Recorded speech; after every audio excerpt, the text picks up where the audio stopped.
Welcome to Flights, the podcast where we uncork the secrets to running a successful destination wedding and group travel business.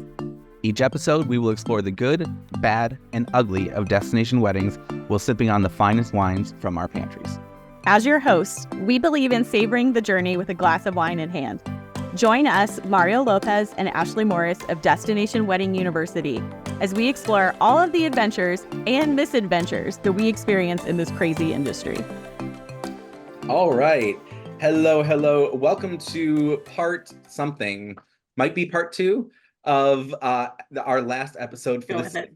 That's of Flights. So season 2, episode 8-ish, part something or another. We are welcome. Sorry, I muted, but if you're watching, I am trying to stifle a sneeze, and it's just not working. So well. Sorry. It's going well. Great start. Today, we are welcoming Melissa Esposito onto Flights. Melissa, thank you so much for joining us this morning. Thanks for having me. Hello. Oh my gosh. Before we started, you were like this, with so much energy, going so excited. And now you're like, thanks for having me. Like you're testifying in front of Congress. Like that's literally the most toned down version of you I've ever seen. Don't worry. We will get it out of her. By the way, this is just totally left field random. This is the second time I've noticed this when we were recording on Friday as well. Most people are right-handed. So why would you make a mug that the words face you when you're holding your mug? Because did you buy that at like Marshall's, TJ Maxx? Well, my husband bought there's it. Your answer. So I guarantee we got it from Home Goods, but probably. Yeah. No, but it's well, now I'm gonna second. So this is my Captain Kate mug because I love Captain Kate. Mm-hmm. And the part that everybody wants to see is her cat is on this side because she has a hairless cat named Bug Naked. And yeah. I feel like I don't want to look at Captain Kate. I want to look at the cat. So I agree with you. The handles are backwards. It's backwards. Maybe we're just holding it wrong.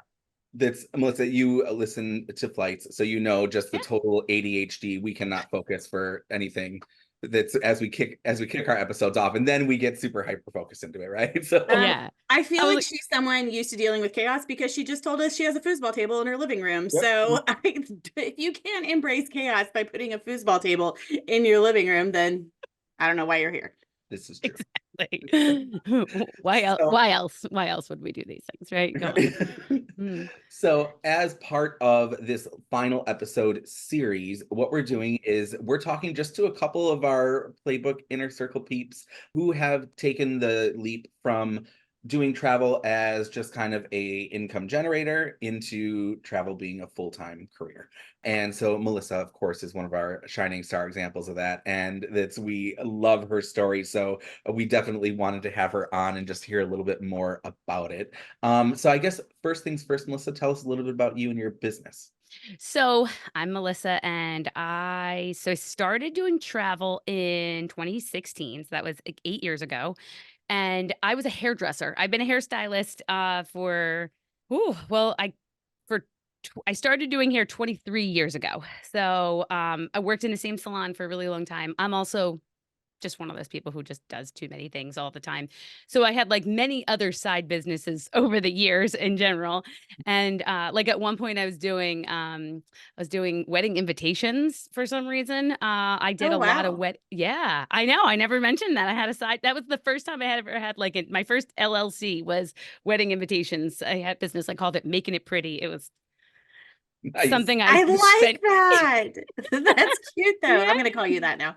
Oh. And it was literally because people were like, "Oh, what are you doing?" I'm just like, "I'm making it pretty." And then I was like, "Wow, this is not a good value." Like I wasted a lot of money. It was fun, but I was like, "Okay, we're not doing that anymore." I did that around it was like around the time I got married, and like a lot of other people were getting married, and I was like, "Okay," and so not necessarily super scalable of a job, but it was fun. And then still did hair all the time, and then so like by 2016, I had just gone to Disney World for the first time with my one child, and the other one I left at home at the time. And a friend of mine had asked, she was the one who planned my Disney trip and was like, would you like to do this? Blah, blah, blah. So anyway, I started it like Disney, which a lot of travel advisors do, right? Basically, long story short, for a few years, I did that on the side. Didn't really do too many things other than like Disney, a little bit of Caribbean stuff. And in there, I had 1 or 2 random weddings, people who asked me to do a wedding. And one of them, I cringe every time I think about it now, because one was my cousin. And she was like, you know, you've been a travel advisor for 10 minutes. Do you want to like plan my destination wedding? And I was like, sure. Like a dummy. And so oh, but what trust she had in you. Like, what trust? That's amazing. Yeah. Because it ended up being 70 people at Sandals South Coast, which I had never even been to Jamaica at the time. I had never even sold a sandals. Like, I didn't know what I was doing. And I was like, okay, well, sure, we'll figure this out. I think now about every single thing I did wrong with that. And I'm like, oh, goodness. I'm constantly like, oh, if I could just do that over again. But did she have a great time? She did have a great time. She did have a great time. I must have spent about 20,000 hours of my own time doing things for that, because, you know, I looked at it as like 35 individual trips, right? And like, so whatever, things you learn. But that was like good and then kind of stressful. And then it got closer to COVID and I had a couple of others. I had 2 other people with destination weddings and I was working with. And then so I didn't have a ton, like you guys were like deep in destination weddings. I didn't. By the end of COVID, when I had one of them actually did travel and it was fine. And the other one was a disaster and ended up not traveling. Like, long story, awful, like all the things. I was like, never again. I ain't doing this. I don't want weddings. I want nothing to do with them. I am not going to be a part of this world, because the stress of the idea of these having to cancel and then, you know, vaccines and and all this junk. I was like, nope. And then I had like a couple of my really good clients whose trips I had been planning for them for years that were like, we're going to get married. Could you do our wedding? And I was like, okay. And so listen, I don't think you're really in this business if you haven't tried to quit at one point. If you don't have a wedding you can point to and cringe of every single detail of what you would do differently, or just decide you're done. Like, everyone in this business has done those things at some point. So welcome. multiple times. And I'm like, I feel like also I'm like, I could probably talk here forever. You just tell me to like speed it up, get to the point we need to get to at any point. Do it. You're good. You're doing great. All right. So basically the way I am leading to like how I ended up meeting some of you, that this was like, now we're at like 2021. Yeah. Late 2021, early 2022 is when I was like, okay, I do have people who are going to want to do this. I was like, I better figure out how to do this better if I'm going to do a destination wedding. So I started looking around like in the Facebook groups, just trying to get information. And I was like, this is really hard. Like, it's really hard to get information. And like, I was like, I will pay for it. I will join something, but like, I need someone to train me how to do weddings better. There's got to be a better way for this. There's got to be a place I can get more information. Like, and actually my friend Vicky, who is like my host and my partner, she had been doing destination weddings. And so she had originally had said to do DWHSA. So I was like, should I be joining this? She's like, yeah, you can. But also I'm going to tell you, you have to go do Will Medina's course. And I was like, okay, what's that? She's like, it's amazing. It's going to change your life. She's like, I'm not going to do destination weddings anymore. She got real deep into honeymoons. And she was like, but that was the best. It's the best thing. It's the best community. You would just love it. Just love it. And I was like, okay. So I started looking into it and I was like, oh, this is expensive. For me at the time, I just was like, you know, I had never invested like thousands of dollars into like a course for myself. You know, this was a part-time job for me still. I was like something I was still not sure how I was going to be really into this. And then actually like I started asking about some of the Facebook groups, and Kimberly, Jacoby. Yeah. She was just super cool. Commented and was like, send me a message, answered all my questions. Like, she didn't know me from anybody. Oh, and if you join the playbook here, I had a coupon code, blah, blah, blah. So helpful, so kind, just like she is when you sit next to her anywhere. And she's like, here, do you want to know all the secrets? I'll tell you everything. You ready? Get a pen. And like, that's just how she is. She's awesome. And I was like, oh, this is how, and she's like, oh, it's the greatest. It's the greatest group you can join. And I was like, all right. And so I had like reached out to Will, and he had left me a voice memo back that I have, you know, somewhere. And so I was like, okay, I really thought about it. I'm like, I'm going to commit to this. Let's see how it goes. So I started that, and late 2022, and then I took it self-paced, so I wasn't in any of the I was past the last of the cohorts or Live whatever. classes. Live classes. Yeah. So I was doing it on my own, and then obviously I ended up finishing and completing. Good for you. Yes, I did. That Heck yeah. alone with everything else you had going on. Nope. And halfway through it, when in January, actually in January of 2023, I was like, I'm going to do this. This is going to be my whole career. Yeah. And my husband was like, then you need to quit your other job because you can't do everything anymore. And I was like, okay. So that's when I retired. I told my boss that I was retiring from doing hair after 22 years. And everybody was like, are you sure? And I was like, I'm going to do it scared. This is what I got to do. I was like, I realized this is its own micro career. It's not, there's travel advisors and then there's very super duper specifics. And I was like, this niche, if I want to do this, I have to be all in 100% and give it a real try. And then I was like, and if it fails, I'll go back and do hair again. I'm not going to always go back. Hair. I can never going to forget how to do hair. So I was like, okay. So that is where I was. And so officially April 4th of 2023. So just past a year that I have not done. I've not worked in the salon anymore. And it has been the craziest year. You've blown up, just watching you. And I remember when you joined, and I remember when you announced that you were quitting, and I still have the voice note you sent me, because you sent me a voice note on Instagram right when everything happened with Will. And I still have it. And I'm not going to lie, I listen to it from time to time, because as we've gone through this transition, you are our model student. you are the one. It's been a transition, over the past 14 months or so. And Mario and I coming into this, there are days that are easier than others, but on the hard days, your message of thank you for doing this. Thank you for stepping up. I'm so glad I still have this community. I couldn't do this without you guys. That is what has kept me going during some tough times. So don't think that didn't help, because it did. And I still have it and still listen to it. So we'll keep kind of the notes about business going, but I just want to pause for a second on something that you said. It's the community and just kind of talking about this group and whatnot. So Melissa is my spicy tequila soda buddy. That's wherever we are, there's all these industry conferences and whatnot. And either she's sitting there waiting for me or I'm sitting there waiting for her, and it just cocktail waiting. This is it's all right. That's a good friend to have. Yeah. Yes. Bring down. Let's do this. We're going for it. All right. But this community, it's a lot of that. The Kimberly Jacobys, the Melissas, I could name a million different names within this community of just total cheerleaders in it for the community over competition, in it, making sure that everyone rises up together. I think that's one of my favorite parts about this community is it's not, that's no one's out here. I really, honestly, I'm not, blowing smoke. I don't think I can name one person out here that I'm thinking they're out to get the rest of us. This is, they're in it for themselves. When you're part of the inner circle, when you're part of the playbook, that's you just kind of are part of that whole kind of ecosystem.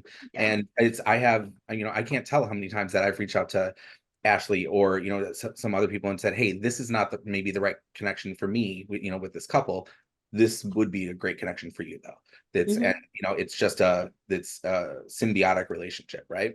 Well, and I think Melissa touched on something that a lot of us coming into this, not even this niche, just this industry, she was out there looking for info, and people don't always share.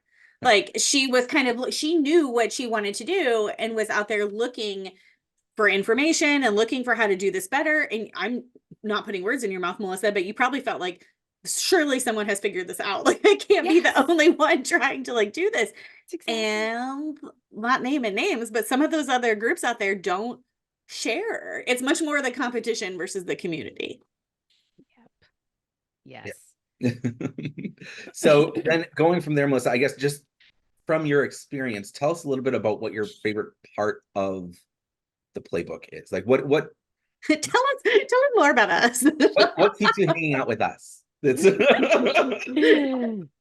So you all know that I could just gush about this playbook all day, every day, and I do in Why other do you groups think you're here? constantly. I know, and how many other people I've told to get, because I sit there and talk about it. I go on like other fams, and then I find someone who's like just as motivated and is like. And then I'm like, this is what you need, like Mercedes. And then I mean, you know, she's so cute too. She's And so, amazing. yeah. So what is my favorite part? I thought my favorite part was going to be like the initial, like the learning, all of the resources that which are awesome and are continuing to be helpful. Like I still have great resources that I get from you guys. Like Ashley, your call, I re-listen to it before every time I do a call now. I like re-listen to your one call that you shared with us. And it is so helpful to me. I'm like, man, this is awesome. Like you're just giving me like all the points. So all of those The consults you're talking about, just for anyone who's listening and doesn't know, part of the playbook, Mario and I will share recordings of some of our consults with couples. So if you are ever on with someone and you're thinking, am I even doing this the right way? Like, is there a better way to go about this? Like, we have lots of recorded examples that you can listen to, which are great. Yep. I'm glad it's helpful. Yes, it is. I've listened to them multiple times. And so I thought like resources would be the best thing, and they are awesome. And you can see like you could list those out on paper, but no, the best thing is that like I have like, I'm going to be like cheesy, but like it feels like a family. Like it feels better than a family. A family can be a lot of strings. Like it feels like I don't know. I'm like, I don't know what else I could compare it to. Like I never went to college, and I can't imagine that I would have ever been in like a sorority, but like, oh my God, there's like sorority sisters. There's what? I ran from sororities. Like I went so far to avoid that, like out of my way. If I ended up in one by accident, oh no. I'm like, I can imagine that I would have hated sororities had I gone to college, because they would 100% not be me. But I'm like, if I was like, what would it's supposed to be? I think this is what it would be. Like not in real life what it would be, but like what it's supposed to be. Because there's like this, there's like, I don't even know how to explain it. Like there is this unspoken bond I automatically really do feel with everyone else in the playbook, very immediately. And it's like I feel it myself too. Like if I can be helpful to someone else in the playbook, I will be. And I feel the same from others. Like I can ask a question in there and I can get a response from somebody who I've maybe barely even ever talked to, and is like, reaches out to me and is like, here's the contact. This is actually what you want. Do you want to see the receipt that I had from my last wedding there, or whatever? Like just like whatever it is to be helpful. And then even like in person, I mean, I'm sharing a room with Stephanie in a couple weeks. She and I met in like June, Yeah. And then at the next thing, I said, I was going to go to Puerto Vallarta before another event. And she's like, and Mario was going to be there. And she's like, come with me, share my room. It's good. And I was like, we've met like once, but it's like, we are bonded, Yeah. And now I'm like, she's coming with me to Atelier next week. So I was like, this is perfect. It's like, you really have just like a deeper level of like actual friendship, skipping all these like annoyingness thing. There's this like fake level of stuff, especially in the travel world. We all know it, especially when you get into those bigger events. There's this facade that happens. There's this level of like, hi, here's the greatest sales that I am. You know what I'm talking about, right? And I hate them. And like, then there's like us, and we're like, do you want to have tequila? I really want playbook. What Greek letters? Oh, like Greek letters. Yeah. This is. We need Christy McGowan to make those. Christy is very into she does a lot of alumni stuff with her house. I feel like she could make us some kind of like Greek letter situation. But isn't it nice though, Melissa? This is going to sound like just a 30-minute long commercial for a playbook. And I guess it kind of is, because that's why we're here. But like, it's so nice. I am someone, I've talked about this in our small group before. I haven't talked about this a lot super publicly. I have a lot of anxiety, like people anxiety, like social anxiety. And And it is so nice to go to an event, which I hate going to events. I hate them. But to go into an event and walk into a room and see 5 people I know, and not just like I know, but that are like, hey, come sit here.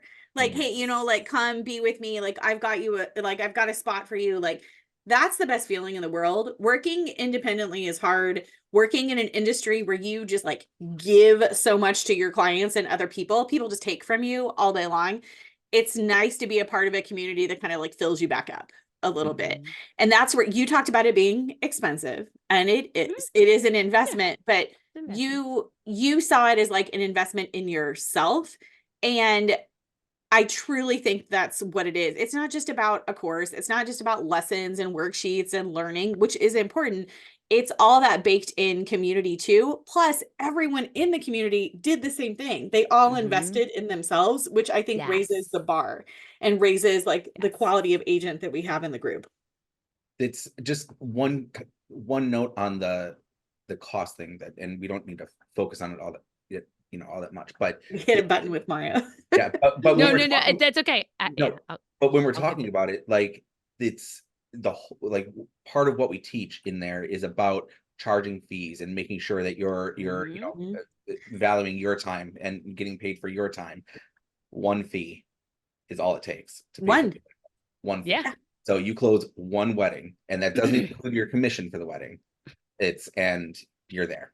Anyways, so one of the things I love talking about us very much, but I was like, I have more questions for Melissa. I want to know what it was like when she quit her job. So that's my next thing is, Melissa, tell me a little bit about the leap, like what you were feeling, were you scared? Like, did you I want to know all about it.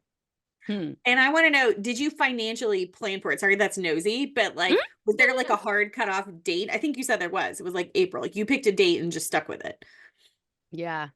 So like it was tough. It was a lot. There was a lot last year. So like I had been working full time doing hair. I did wedding groups. I do wedding hair on the side too. I occasionally still will do those. And then I was doing travel, and my husband was working full time. So part of it was that we just had no time. And that was where I was like, okay, I got to like get more direct on one thing. So I was obviously like, when it comes to travel, you lose most of what you're going to make, you make later. You do all your work now and you make your main commissions later. We all know how that works. And so I knew from being in the playbook for that much, one of the things that was crazy to me, I hope this is like okay to say, you know, I'm just going to say it anyway. I don't necessarily like love weddings. Like I don't actually think they're great. In fact, I kind of sometimes think they're dumb. And so that's kind of welcome. You have found your people. I'm always like, when you just said that, like somebody who's spending like $47,000. I was like, really? Like, are you serious? Like, what? I just am like, vacations are fun, but like weddings. And so but the thing I loved about it when I started getting the playbook, I was like, oh, I could actually make a lot of money doing this. That was the light bulb that went off in my head. I was like, this is going to take a specific, like there is a formula and you are giving it to me and there is a way to do it and I will have to do it. But if I choose to do it, there's a lot of money to be made. And that was where I was like, okay, I actually could do this. Like, it doesn't have to be like a little side hustle. Like this could be a thing. Way more money than other things that I could have thought about doing, you know, way more money than making invitations or things like that. Not that it's not hard work, but like way less work too, right? Like, yes. Totally. So much less, especially when you've got like the formula. This is the process, like, and this is the way that it can be done. And these are the people that can help you get there. So, so that's where I was like, all right, I can do this. And that was when I started charging fees. I'd never done that before. And so I was like, all right, if I start charging fees, and then I started doing like third-party insurance, pay up front. I was like, that was part of my strategy for quitting, because I was like, I'm going to be quitting my job. I gave them like 8 to 10 weeks notice or something like that.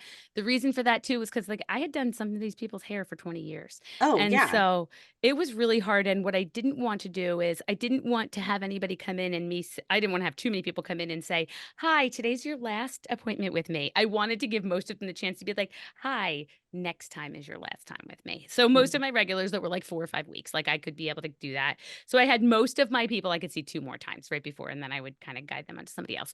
But it also gave me that period of time to start like saving up a little bit financially and start like cutting some things out of my life. So we pared down for a period of time, like that, like I haven't had a cleaning lady in over a year. And just like, different little things that we could kind of cut out. And then I increased with like adding fees. So now I'm getting upfront.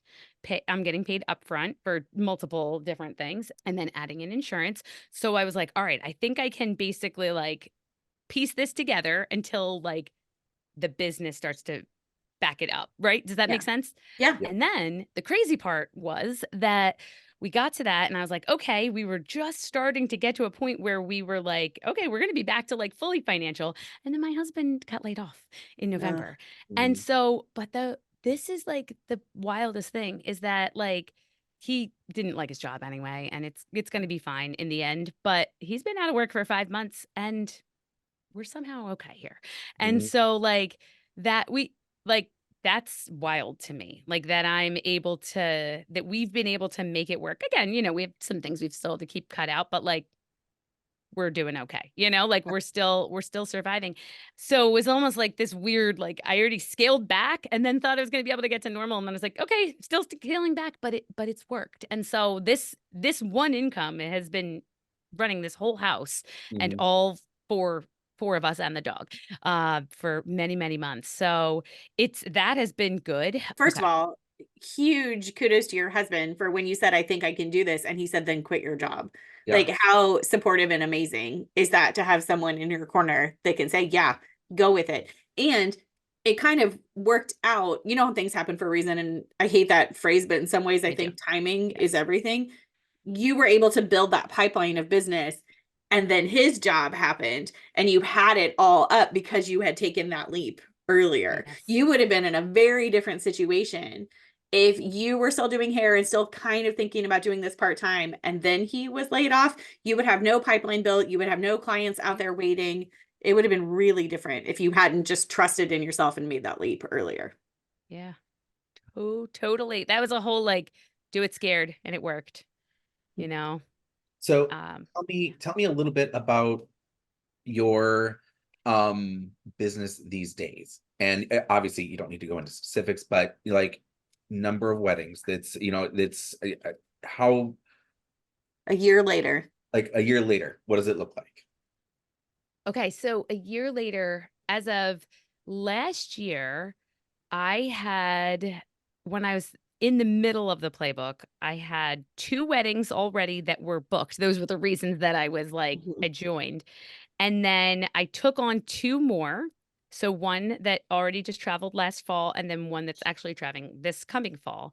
And I have since booked 1, 2, 3, 4, 5 more contracted. And I have number 6 that I'm currently just about to I just gave them the list and asked them to give me their top 2, which was a great tip. I love that. I had them give me back their top 2.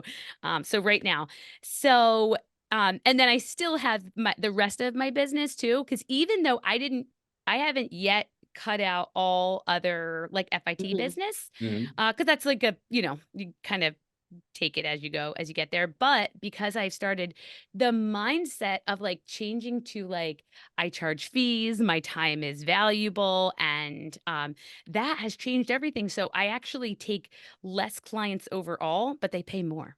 Yeah. So like in addition to weddings, I still have other business. Like I have families, like I have honeymoons, I have other people traveling and everything, but I put a higher value on myself and my time. And I'm only doing things that are like will fit into all inclusives in Mexico and Caribbean, because that's the same that works for my weddings.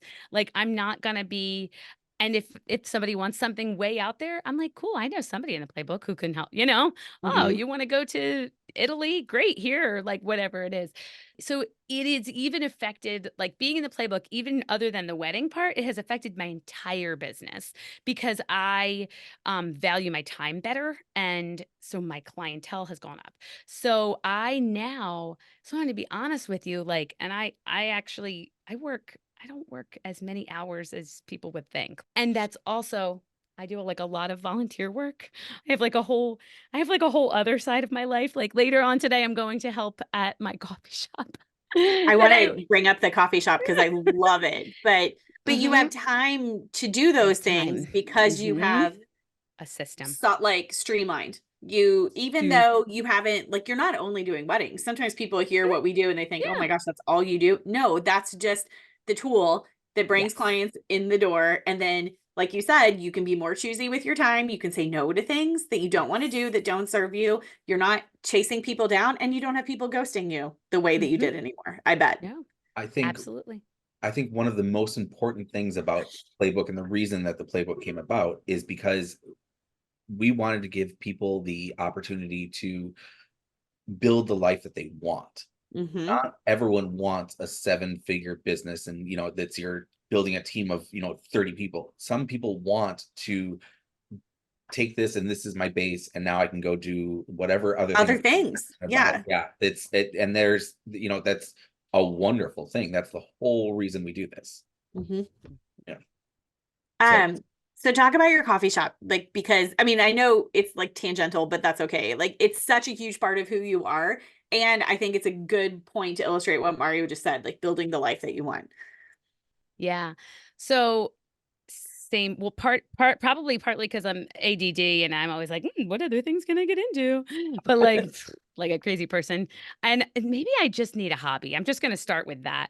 Like a regular hobby, but I don't get into regular hobbies.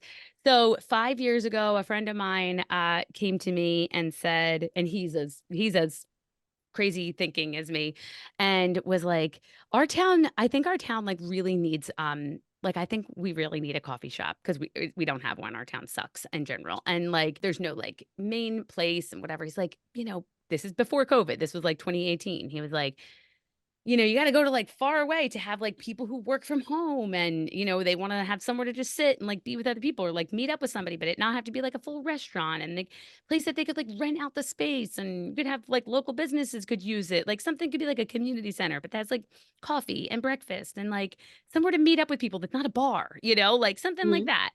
And I was like, yeah, this sounds like a great idea. And he's like, and we should just, and then he's like, but we don't need to, let's do it as like it won't be like, we're not going to do it as a business. Like, we're not going to make money from it.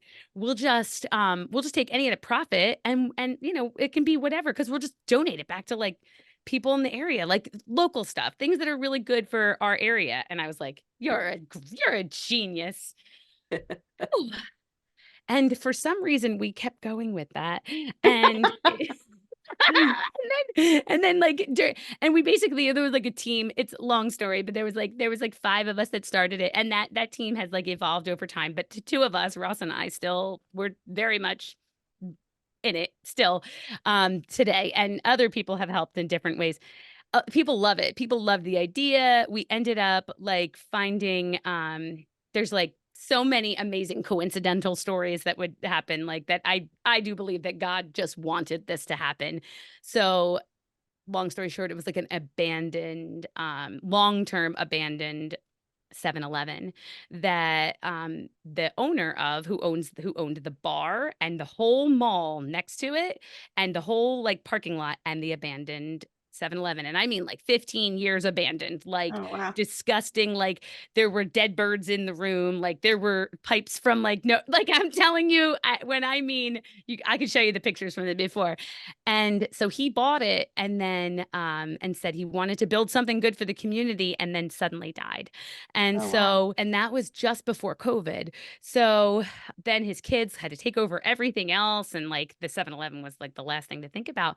And so turns out they had this situation and we had our dream. And when we realized in 2021, we were talking about it and they were like, can you just come in and see if it would work? Could you do it here? And I was like, we're trying to fundraise this thing. There is no way we're going to be able to fundraise to build that thing back to everything. And they were like, no, we'll do that part. And I was like, wait, what? Wow. So it ended up being like a team effort. And it's crazy how it all worked out. But it took a while. And there was like a lot of weird, crazy steps that happened to get there. But we fundraised. Some of us donated. Lots of us donated money, time, materials. And we literally built a full-on, fully functioning, giant coffee shop and community center. That's nonprofit. Completely nonprofit. I mean, it is negative profit right now. That's the thing that was crazy. We were like, oh, didn't know how thin the margins were on a coffee shop. But actually, we've been in business since November 25th, 4 days before my husband lost his job. Ironically. Oh my gosh, what a time. It's just been wild, but it's okay. And so we actually just did make our first donation of like $760 to our local family services. So they help like women who are trying to get away from bad situations. Women and children and stuff like that. So that was our first official donation. But yes, all of our profits, as they are recognized, they will all be donated. And we have other cool things. Like we do a lot of like free events there, and we make it really affordable too for like other small businesses to come in and like rent it for different things. Just like something that's nice for, little other small businesses. People love it. It's great. It's called The Bridge. And it's such awesome. a good idea. The Bridge is such a good name too. But you wouldn't have time to do any of that, Melissa, if you were still chasing down Disney people like you were 8 years ago. 100%.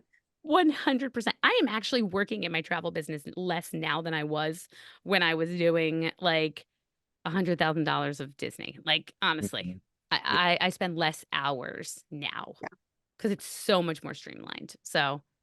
Well, I think back to what you said about your first wedding, that you treated it like, 30 individual trips. And now, because of the systems and the processes that you've learned, you realize it's a lot easier to copy and paste the same trip 30 times than it is to plan 30 honeymoons or 30 family vacations or 30 Disney trips.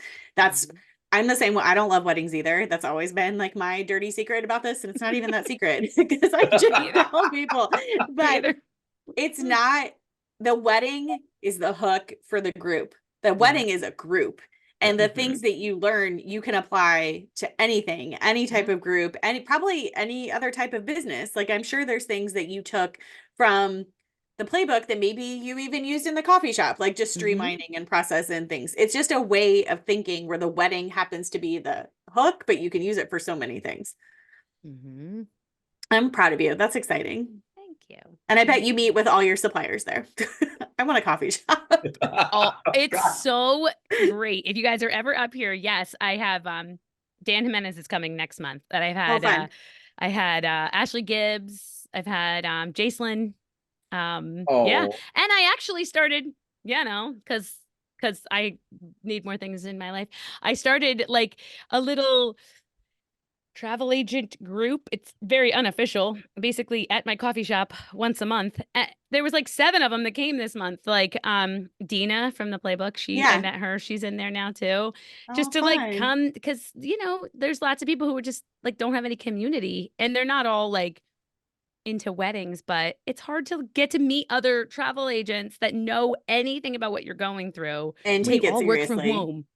Yes, exactly. That want to take it seriously, like that kind of people. So I don't know if you would even know this, and I don't know if Mario does, but that was one thing that Will was always very jealous of, like me and Catherine. He's like, you don't know how nice it is to have someone that lives by you, that does what you do, that you can hang out with. Like, I think he always kind of felt that pull of like wanting, I need more like local people that take this seriously, that are good at what they do, that I can talk to. And so you're building that, and that's something that he always wanted too. So I think that's fantastic. That's cool. That's part of the legacy.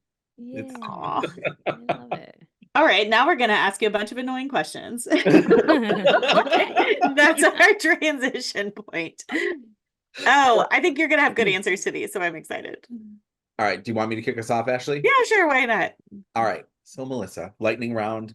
First thing that pops into your head. It's no answers or wrong answers. Some of them are hilarious. Yeah. Yeah, I know. You know how good I hide my face in general. It's something that this group of three has in common. This might be the thing that binds all three of us, is that we would not be good poker players. This might be the episode that gets. By the way, I'm going to be in a poker tournament Friday night. Anyways, what? But also this might be the episode that gets us canceled. We'll see. Melissa won't cancel us. We just all have very expressive faces. That's all. All right. First round. If you could live anywhere in the world, where would it be? Oh, goodness. I don't know. I mean, it's hard to ask travel people this. It is really hard. And it's like, I could live anywhere. Yep. I mean, I immediately just want to be like, I just moved to Mexico because let's just be honest, it's the best place ever. And we love everything about the food and the people. We'll go with Mexico. Yes, I'd live in Mexico. Good answer. Doesn't have to be forever. Just I just don't want my own house. I just want to hop from resort to resort where they make my food. I don't know. It's nice when someone's cooking and cleaning for you. I don't know how any of us have houses. Like, what's the point? I think this constantly. I'm like, when these kids grow up, just wait. Maybe I'll end up with an Airstream too. Yeah, I'm gone all of May. I won't even be here. Anyways. No, but wouldn't it be nice? Okay, this is what we do, Mario. We don't need a coffee shop. We need to make like a commune, and we need like a neighborhood, and it's all travel people, and we just filter in and out as needed. You realize you're now describing like a cult. Yeah. I did. I made a cult and I didn't even know. I didn't ask you to like sacrifice anything. I did ask you to like come and let's share this house because I'm here half the time and you're here half the time. Yep. Like there's an idea there. I don't know what it is, but there's something. We're gonna have a Playbook headquarters. I don't know. Oh my God, a Playbook headquarters in Mexico. We buy the hotel. It's agents just come and they stay and it's done. Okay, you run that. That's yours. You take that on. I support you fully. I want nothing to do with that. Oh, Melissa, what's your favorite swear word? I know. As I saw this, I was like, I mean, of course, it's always going to be fuck, but I feel like there was something the one day that I had in my mind that I was like, oh, this is actually a better curse word that I have. And then I was like, and I was like, if I ever was on that flight, this is what I would say. And now I can't think of it. So I'll have to tell you later. I don't know. We've been watching a lot of British TV. So I feel like my words, my vocabulary, my very colorful vocabulary is expanding to a lot more British swear words. Oh, yeah. Which are fun. Yeah. My brother-in-law is British too. So he throws some good ones in there sometimes. Well, that's like the comedian you saw the other night, right? From the Ted Lasso. Oh, yeah. Yeah. He had all the curse words. He had the best. And I watched that whole show with my 10-year-old and I was like, this is hilarious, actually. But it's been a while now. I can't even remember them all, but I love them. So Friday, Brad Goldstein was at the Kaufman Center, which is like our opera house. I mean, it's like a very nice venue in Kansas City. And I promise you, that's the first time that building has heard some of those words. And you could tell there were kind of two different crowds. They were like the Kaufman season ticket holders. Yeah. And then there were like people who watched Ted Lasso. Those were two very different crowds. Matt looked at me and he's like, which one are we in? And I'm like, obviously we're the second people. We're not. Oh my gosh. Anyway, I digress. Ashley has taught me how to sign some swear words, which is even more fun. Oh no. All right, moving down the list. What is your least favorite word? Oh, my least favorite word? Man, I mean, ew, everybody's least favorite word is moist. Ugh, I don't even like saying it. I know. How does it not bother you? I don't know. It just doesn't. I just don't think about it. It's yeah, again, I feel like later I'm going to be like, there are other things that I can't think of right now. We should expand this to word or sound, like, because there's sounds that people hate. Yeah, like some people hate the sound of chewing, right? That's like a thing. It doesn't really bother me at all for some reason. I hate air horns. I hate them. Oh. Anytime there's like a random air horn thrown into something, well, no. I don't like a lot of loud, sharp noises in general. But I don't know. I'm like hyper focused right now here. I'm like, there are noises in the world. I don't know any other words. Like, you know. But that's also so very Melissa, because you just like see the good in everything. You're like, I like everything. No, I have strong opinions about things. It's just that I can't I have to be like, oh, I have to think about other things and right now in the world. Whereas I'm like, I am very much focused right here. So you can come back to us on that one. We'll add it in the notes. P.S. Melissa's least favorite word is. Perfect. All right. Ashley, next one's yours. Oh, is it me? Sorry. Yeah. Do you know the love languages theory? Oh, yeah. What's your love language?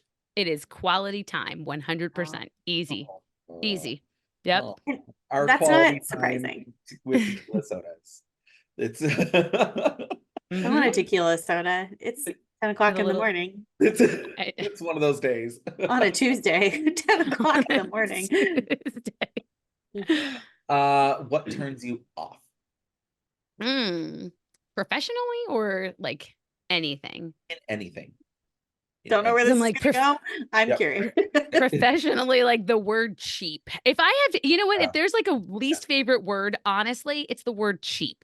I have tried so hard to take that word out of my like whole vocabulary, because I'm like, is it less expensive? Is it a good value? Is it, like the word cheap? I'm like, I don't want to be cheap. I don't want things that are cheap. I don't want people that are cheap. My time is not cheap. Like, no, we have value for everything. So that's going to be my least favorite word. Cheap. And a turn off. You combine them 2 in 1. There you go. Was it me again? Gosh, I can't. It's like not hard. We just go back and forth. I don't know why. Melissa's hyper focused. Ashley is not focused. Okay, so what's your favorite hotel or destination? Being a travel person, and you can say anything. Okay, this is actually easy for me, like, because I keep getting asked this from last year, and my number one favorite hotel experience was Impression Mokshay. Not Isla Mujeres, Mokshay.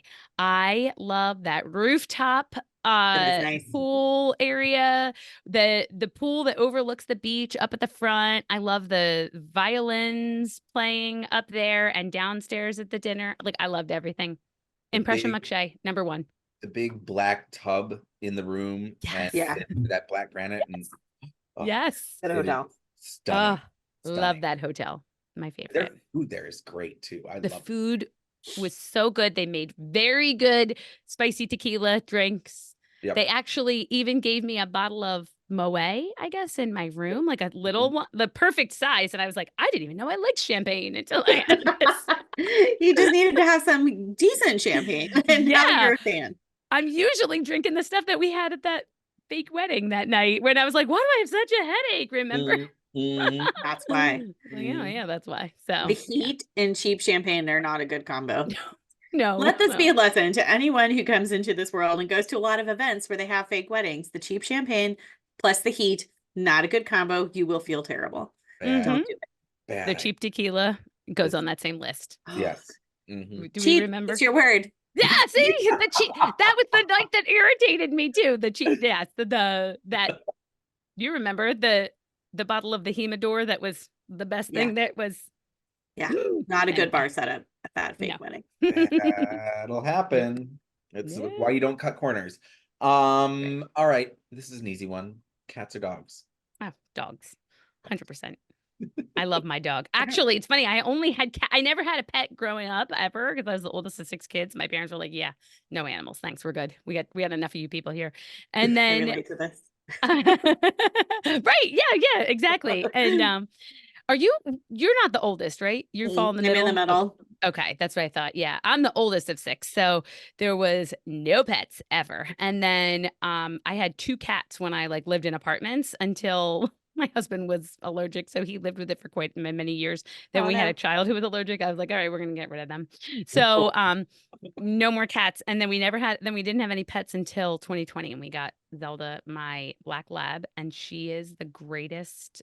She's the greatest thing to ever happen. She's so good, Zelda. Yeah. Oh, I love her. So now I'm a full-on dog person. I want a big dog, but Max, cover your ears. So I want a big dog, but I promise you, Max made no motion whatsoever. He did not react in any way. No, he's sleeping on his blue velvet chair and he's just doing just fine. I'm allergic to big dogs. Like Max is hypoallergenic. That's the larger dogs I'm allergic, and you could get a golden doodle. I know that's in here. There's also there's a water something. Portuguese water dog. Yeah. Those are also hypoallergenic. We'll see. That's what the Obamas have.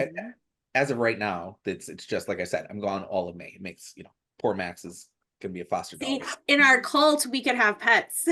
We can have shared pets, and everyone takes responsibility. I'm literally making into this like it's gonna be like a farm where we all wear the same tennis shoes. Oh, Melissa, I can't ask you this because you've already answered it. Cocktail of choice that is not a spicy tequila soda. I'm gonna put some limits on you. They are out of spicy anything. What would you get? If it can't be spicy? Mm-hmm. Oh, well, I was gonna say it's technically still spicy, but it's not tequila at all. Like, there was something else I just had. I'm always like, that's always what I want, obviously, is the tequila soda with the jalapeno tahini on the rim. But when we were in Jamaica, we couldn't have that. And they were like, tequila? Ooh, what? Tahini? We don't Not do a good place to order tequila.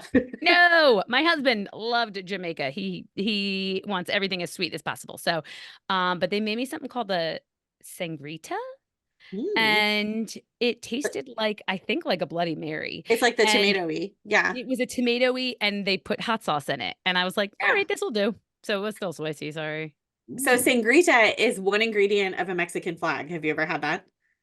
Oh yes, I have had a Mexican flag. Yeah, the three. Yes, yeah. It's so Mexican flag, for anyone who doesn't know, the colors of the Mexican flag are red, green, and white. Yes. And so you get 3 tall shots. Yep. One is tequila, one is lime juice, and one is sangrita, which is the sweet tomato. It's like Bloody Mary mix, but it's sweet. Yes. It has kind of a different taste to it. And you are supposed to do them in order because one offsets the other, and as they like blend together. Yeah. So you're supposed to do like red, white, green? Like no, I think it's the tequila, the lime. I don't know. I should look this up. I can't remember the order. I'm not like a shooter of tequila. I'm a sipper. So even if you give me a shot, I will sip on it. And so I usually just sip all 3 of them, like alternating. I don't know what the actual order. I'm sure someone will tell us. Daniel's the one who's made me have them, and it's sip the whole time. So I know same. So I can't picture what the layout of them is. I'm looking it up now. Well, that's not one. That's a different Mexican flag. I used to shoot tequila. It's obviously like back college, early 20s. Well, yeah. And but those were horrible. And then I met my husband, and all we did was sip the finest tequila because that's all he would allow in the house. Yeah. And then I started going on all these fam trips and all these conferences and whatnot, and it's back to the cheap tequila. I'm like, oh no, I can't do it. That's unless you are with me and then we just buy our own bottle. Yes, we do. Yes, we have. I can't do the cheap. I did buy that expensive bottle that I was talking about a couple podcasts ago, the clay one. It is excellent. It is right up there with Class A, which is my favorite. So do you remember the name again? El Tesoro. El Tesoro. Okay. Yeah, it is, and the guy was so excited to sell it to Matt. Like he was literally like so excited. It's fantastic. But yeah, it's a good one. You have to, this time in our lives, you can't drink cheap stuff. It's just going to make you feel terrible. Yep. It's one more tequila question, then we have to move on. Yeah. What resort were we at where we bought that bottle? Hard Rock. We were at Hard Rock? And so we just kept I had it in my purse. I had it in my purse like a Saint Bernard. I just carried it around. It was that showstopper because no offense to our friends at Hard Rock, but their included tequila is not the best for apparently my fine palate, because I'm so fancy that I needed to buy my own. And I did put it in my purse. I had one of those like sling bags, and I just put it in my purse, and then we just open it literally like a St. Bernard and like pour it out for people out of my purse. Well, that was how at Vallarta, when we were there before WOW, that's when Dana Braun was like, come to my room. Dana she does the same thing. Yeah. And I was like, oh, this is where it was the black bottle of Don Julio. Don Julio. Yep. Yeah. Is that what you had to? Is that what you could Well, that was what we could get then. But yeah, I just, if I'm going to drink, it's not like an everyday thing. And so if I'm going to do it, I want it to be good, and I don't want to feel awful the next day. So yes. Lesson learned. Yep. I forgot about taking shots in tequila in Dana's room. That's yeah. I wonder. Yeah. That's the family. That's where it is. That's where we're like, see. We're all together here. We'll lead you to the good tequila. All right. This is always a good one. What is the biggest travel mistake that you've made for yourself? So I'm like, I have a couple. Giggle was everything. That's like the clip. Yep. First I was going to tell you it's a bit of a longer story. We'll save that for another podcast. The time I sang karaoke. That's a story for another day. But could it be my husband? Could it be that it was kind of him? It's kind of me. And it was before I was actually in travel. Yeah. The first time we ever left the country, the first time I had to get a passport was I was dating my now husband, and he invited me to a wedding. And back then I let him handle like things because we were dating. And so everything was set, we traveled fine. However, he was in the wedding for this destination wedding in Mexico. First experience of all of it for me was a destination wedding in Mexico. Great. Ahead of time, I'm like, didn't you get fitted for like a suit to be at this wedding? And he was like, yeah. He was like, yeah, I think they're going to be bringing them. And I was like, are you sure that you don't have to pick that up and bring it yourself? No, I don't think so. And I was like, now I'd be like, I just call the bride. But like, we were like dating for like a year. And I was like, okay, are you sure? Are you sure? You're really sure? Hun, I think I'm sure. We get to the airport and we're meeting the other people who I've never met before, because it's like a friend from college and their people and whatever. They all hold these bags. And I was like, are you in the wedding? Yeah. And then I was like, oh my God. Yeah, hun. He got fitted for it. He paid for it and he left it. He never went and picked it up. Oh my God. So here, our first time in Mexico was then he is like, doesn't have the right pants. He doesn't have the right suit for the wedding. And he's going to be in the group and everything. And like, we realized it the night before.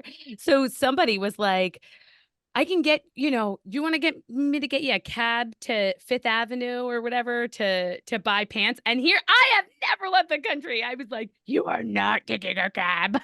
You're going to be like, I don't know where you're going to go. You're going to be, but like, no, you're not doing that. Fast forward to now and Melissa's like driving the taxi. Like it's a whole different experience. No, like, did he find pants? Yeah.